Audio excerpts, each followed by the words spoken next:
Hello students, मैं सुमरमा आप सभी का स्वागत करता हूं बालाजी लर्निंग कोचिंग के इस नए वीडियो में।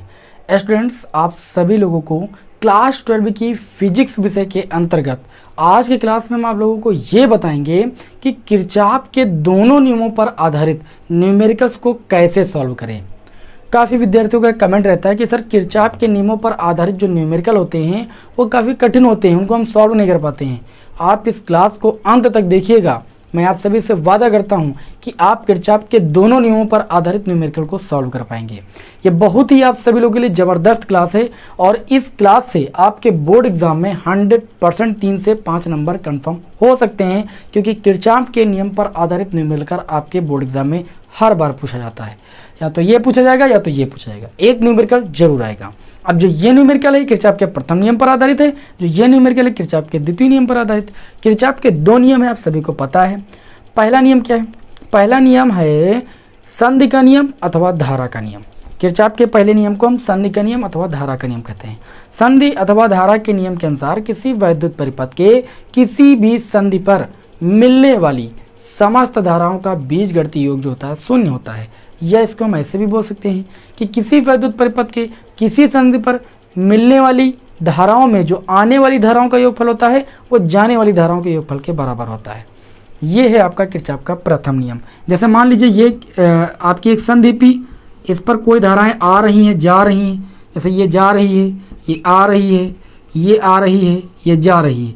तो जो जाने वाली धाराएं जैसे ये I1 I2 ये जाने वाली हैं और I3 I4 आने वाली है। तो संधि का नियम ये कहता है कि जो I3 प्लस I4 यानी जो आने वाली धारा है इसका बीजगणितीय योग जो जा रही धारा है I1 प्लस I2 जा रही ना, इनके बीजगणितीय योगफल के बराबर होगा। ये आपका जो है दूसरा पहला नियम है संधि अथवा धारा का नियम। तो इस नियम को लगाकर कैसे हम क्वेश्चन नंबर 1 को सॉल्व करेंगे। ये क्वेश्चन जो मैंने पहला लिया ये भी बोर्ड एग्जाम 2019 में आपका पूछा गया है और ये प्रश्न शायद बोर्ड एग्जाम 2022 में पूछा गया है। तो चलिए आपको हम बताते हैं सबसे पहले किरचॉफ के प्रथम नियम को। ठीक, तो मैंने आपको बता ही दिया कि किरचॉफ का प्रथम नियम क्या होता है। और ये जो किरचॉफ का प्रथम नियम है ये किसके संरक्षण का अनुपालन करता है या पालन करता है? आवेश संरक्षण का पालन करता है। ये बोर्ड एग्जाम में बहुविकल्पी में पूछा गया है कि जो संधि का नियम है धारा का नियम है ये किसके संरक्षण पर आधारित है? तो आप याद रखना आवेश संरक्षण के सिद्धांत पर आधारित है। तो पहला न्यूमेरिकल इस तरीके से आपसे पूछा गया है कि निम्नांकित चित्र से धारा I का मान ज्ञात कीजिए। आपके सामने चित्र बना हुआ है, आपको इस चित्र से जो धारा यहाँ पर I है इसका मान ज्ञात करना है। हालांकि आपको 3 धाराएं ज्ञात करनी है I2 I1, क्योंकि I2 I1 अगर नहीं ज्ञात होगा तो I यहाँ पर जो धारा है वो नहीं आएगी। आपको इस चित्र से I धारा का मान निकालना है। तो देखिए जो किरचॉफ के प्रथम नियम पर आधारित न्यूमेरिकल होते हैं उनको सॉल्व करने के लिए हमें संधि की जरूरत होती है। जैसे यहाँ पर इस चित्र को देखें तो यहाँ पर 3 संधि है, एक P संधि है और एक Q संधि है, एक R संधि। संधि का मतलब जहाँ पर सभी धाराएं आकर मिलती हैं या उस बिंदु से दूर जाती हैं उसको संधि बोलते हैं। ठीक, तो यहाँ पर देखिए अगर हम इस संधि को लेकर चलेंगे यहाँ से लेकर यहाँ तक जाएंगे तब दिक्कत हो सकती है, क्योंकि ना हमें I2 पता है ना I पता है। हम P से लेकर चलेंगे। ठीक है, पहले यहाँ पर लेंगे संधि। कौन सी संधि लेंगे? संधि P लेंगे। तो लिखेंगे संधि P पर कौन सा नियम लगाएंगे? किरचॉफ का प्रथम नियम या धारा के नियम से। तो लिख देंगे धारा के नियम से। धारा के नियम से। धारा का नियम ये कहता है कि संधि पर आने वाली धाराओं का योगफल। तो इस संधि पर धारा आ रही 2 एम्पियर की और आ रही 2 एम्पियर की, तो दोनों को हम जोड़ लेंगे 2 + 2। और इस संधि से दूर जा रही 1 एम्पियर की धारा और I1, तो यहाँ पर 1 + I1 को जोड़ लेंगे। तो आने वाली धाराओं का योगफल जाने वाली धाराओं के योगफल के क्या हो गया भाई? बराबर हो गया। 2 2 4 हो जाएगा, 1 इधर आएगा -1 हो जाएगा बराबर I1। यानी I1 का मान यहाँ से आ जाएगा 4 से 1 जाएगा 3 एम्पियर। ठीक, तो मैंने पहली संधि P पर I1 का मान निकाल लिया। कितना आया भाई? 3 एम्पियर की धारा आ गई। अब इस संधि से दूसरी संधि पर पहुंचेंगे Q पर। तो लिखेंगे संधि Q पर। कहाँ पर भाई? संधि Q पर। किस नियम से? धारा के नियम से या संधि के नियम से या किरचॉफ के प्रथम नियम से।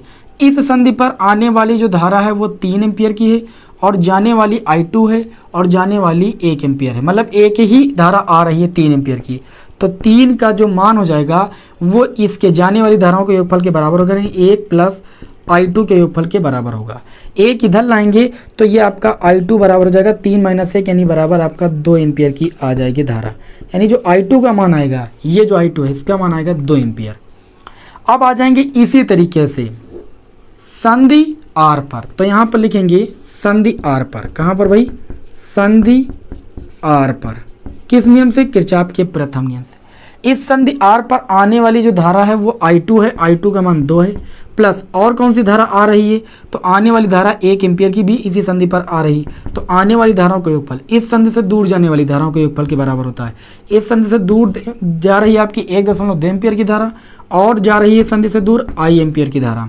देखिए 2 1 कितना हो जाएगा? 3, और ये आपका हो जाएगा 1.2 प्लस I का मान अगर यहाँ से निकालोगे 3, 1.2 उधर जाएगा, माइनस का 1.2 हो जाएगा, तो यहाँ से I बराबर 3 से 1.2 जाएगा तो 1.8 एम्पियर की धारा। मतलब इस चित्र से जो I का मान होगा वो 1.8 एम्पियर होगा। देखिए एकदम सिंपल था कि नहीं? आपको क्या करना है, एक एक संधि पर बस धारा का नियम लगाना है, आने वाली धाराओं का योगफल बराबर जाने वाली धाराओं का योगफल, और आपको सॉल्व करते जाना, लास्ट में जिसका मान निकालना होगा आप निकाल सकते हो बड़ी आराम से किरचॉफ के प्रथम नियम को लगा करके। यहाँ पर जो दूसरा न्यूमेरिकल मैंने आपके सामने नोट किया, चित्र बनाया है, ये आपके बोर्ड एग्जाम 2022 में पूछा गया है, और ये प्रश्न किरचॉफ के द्वितीय नियम पर आधारित है। इस प्रश्न में ये बोला जा रहा है कि वैद्युत परिपथ संबंधी किरचॉफ के नियमों को लिखिए और दिए गए परिपथ में प्रत्येक प्रतिरोध में धारा की गणना ज्ञात कीजिए। ठीक, यहाँ पर मैं गणना कीजिए, ज्ञात कीजिए, मान ज्ञात कीजिए। तो यहाँ पर आप देख सकते हो, यहाँ पर जो धारा I2 है वो इस प्रतिरोध में बह रही, जो I1 धारा है वो इस प्रतिरोध में बह रही, जो I3 धारा है ये इस 2 ओम के प्रतिरोध में बह रही है। सबका अलग अलग मान निकालना है आपको बंद पास का नियम लगा करके, यानी उल्टता का नियम या किरचॉफ का द्वितीय नियम लगा करके। तो सबसे पहले यहाँ पर आपको हम बताते हैं कि जो किरचॉफ का द्वितीय नियम होता है उनको किन किन नियमों के नाम से जाना जाता है, क्या यह नियम होता है, और यह किसके संरक्षण का अनुपालन करता है या पालन करता है। जैसे मैंने अभी किरचॉफ के प्रथम नियम को समझाया, तो समझिएगा जो किरचॉफ का द्वितीय नियम है इसे पास का नियम भी कहते हैं, इसे उल्टता का नियम भी कहते हैं। क्या कहते हैं? पास का नियम या उल्टता का नियम, या किरचॉफ का द्वितीय नियम। किरचॉफ के द्वितीय नियम के अनुसार किसी वैद्युत परिपथ के किसी पास में कार्य करने वाले या किसी पास में बहने वाली धाराएं और संगत प्रतिरोध के गुणनफल का बीजगणितीय योग उस पास में कार्य करने वाले समस्त वैद्युत वाहक बलों के बीजगणितीय योगफल के बराबर होता है। ये होता है किरचॉफ का द्वितीय नियम। अब आप कहोगे सर जी क्या इस नियम को हम रटें? और कभी विद्यार्थी तो उसको रट लेते हैं। देखिए मैंने समझ के बताया है, मैंने कहा कि किसी वैद्युत परिपथ के किसी बंद पास में विभिन्न खंडों में, आप बोल सकते हो विभिन्न खंडों में, या उस पास में बहने वाली जो धाराएं हैं और धाराओं के संगत जो प्रतिरोध है उनका गुणनफल का बीजगणितीय योग उस पास में कार्य करने वाले समस्त वैद्युत वाहक बलों के बीजगणितीय योगफल के बराबर होता है। आपको कैसे जी पास क्या होता है, हम कैसे पास को कैसे पहचानेंगे? बंद पास क्या होता है? देखिए बंद पास में क्या होता है, आपका सेल होता है, ठीक, उस सेल से धारा प्रवाहित होती है, और धारा प्रवाहित होती है और उसमें प्रतिरोध लगा होता है। प्रतिरोध के जो संगत धारा होती है, धारा और प्रतिरोध के गुणनफल का जो बीजगणितीय योगफल होता है, जितनी भी धाराएं होंगी, जितने भी प्रतिरोध होंगे, ठीक, सबका गुणनफल के करके योग करेंगे, और जो योग होगा उस पास में कार्य करने वाले समस्त वैद्युत वाहक बलों के बीजगणितीय योगफल के बराबर होगा। इस पास में जैसे एक वैद्युत वाहक बल लगा है तो इसका वैद्युत वाहक बल 1 वोल्ट है, तो हम 1 वोल्ट के बराबर दिखाएंगे। 2 सेल लगे होते तो दोनों सेलों का वैद्युत वाहक बल जोड़ करके हम क्या करते, धारा और प्रतिरोध के गुणनफल का जो बीजगणितीय योगफल है वो सेल के वैद्युत वाहक बल के बीजगणितीय योगफल के बराबर दिखा देते। मतलब जितने भी सेल होते हैं उन सब का वैद्युत वाहक बल दिखा देते। तो यहाँ पर देखिए अगर हमें I2, I1, I3 धारा का मान निकालना है तो सबसे पहले तो आप एक बात यहाँ पर लिख सकते हो। क्या लिख सकते हो? यहाँ पर लिख सकते हो बिंदु C पर, यहाँ पर एक बिंदु C है, आप देख पा रहे हो कि बिंदु C पर ये I2 धारा जाकर भी मिल रही है, I1 धारा जाकर भी मिल रही है, और ये दोनों धारा यहाँ पर अगर मिल रही हैं तो यहाँ से जो धारा निकलेगी, जैसे I3 धारा निकल रही है, तो जो I3 धारा निकल रही वो इस धारा और इस धारा यानी I1 और I2 के योगफल के बराबर होगी। सबसे पहले फिगर में इस बात को समझिएगा। फिर यहाँ पर हम किरचॉफ का द्वितीय नियम लगाएंगे। अब यहाँ पर लिखेंगे, पहले बंद पास लेंगे तभी तो किरचॉफ का नियम लगाएंगे। किरचॉफ का जो नियम होता है वो बंद पास में लगता है।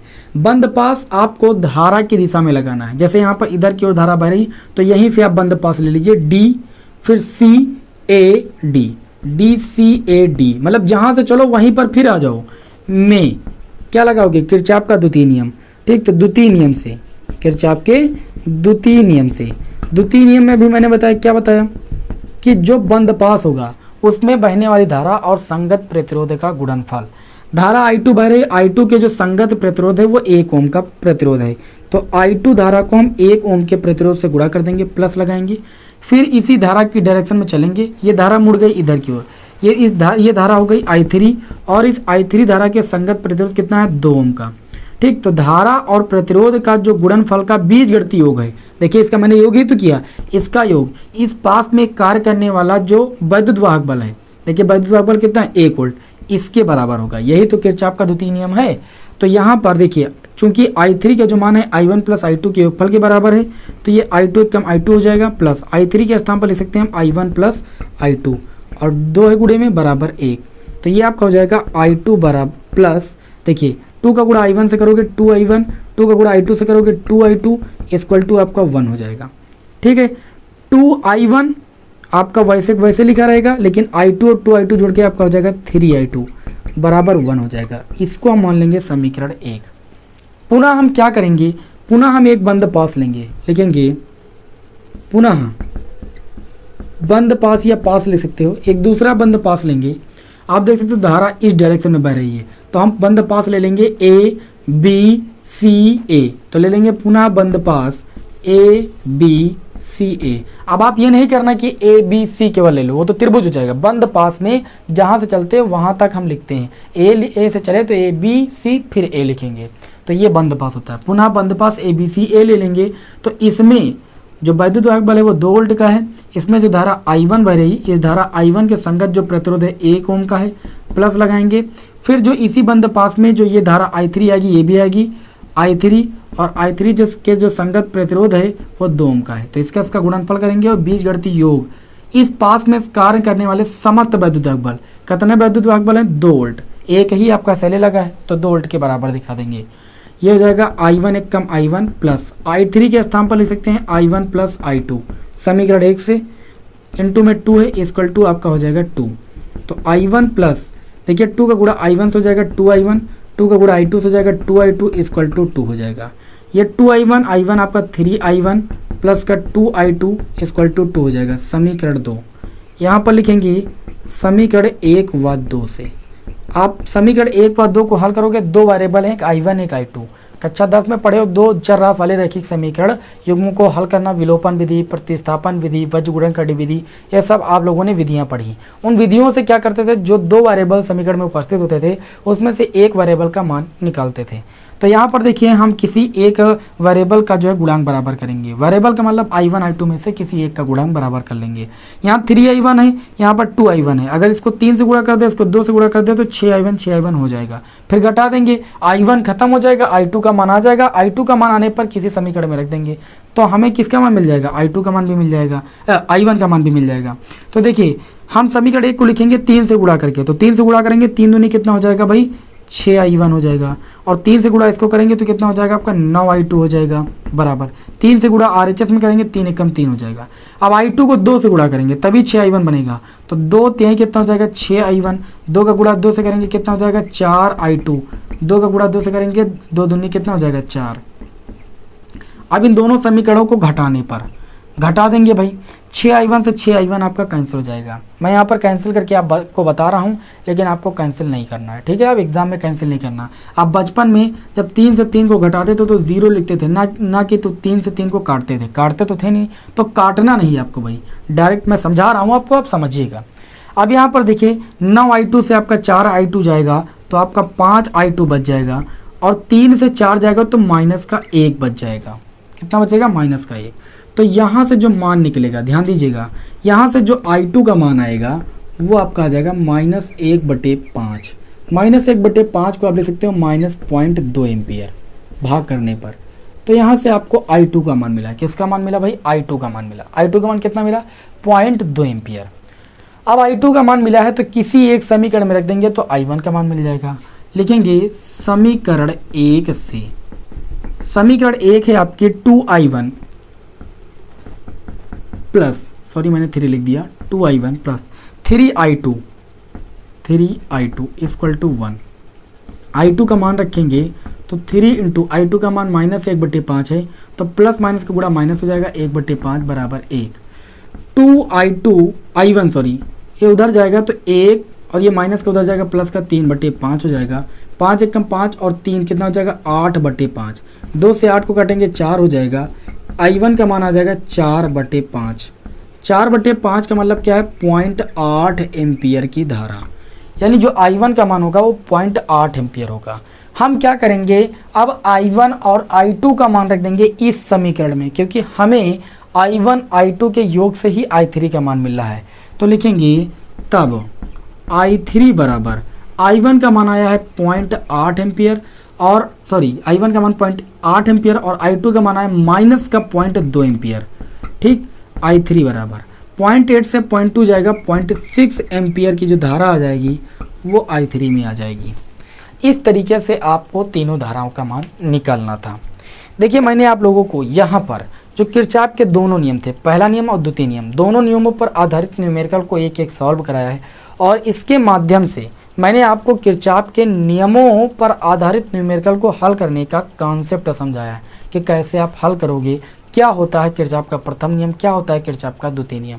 और उम्मीद भी करता हूं कि आपको हमारी बात समझ में आ गई होगी। समझ में आ गई है तो क्लास को लाइक कर दीजिए, चैनल पर नए सब्सक्राइब जरूर कीजिएगा, क्योंकि आपको लगातार मैं ऐसी क्लासें प्रोवाइड कर रहा हूं जिनसे आपको बोर्ड एग्जाम में निश्चित तौर पर सफलता मिले, अच्छे अंकों को आप ग्रहण कर सकें। चलिए आपको मिलेंगे हम नेक्स्ट वीडियो में। जय हिंद, वंदे मातरम।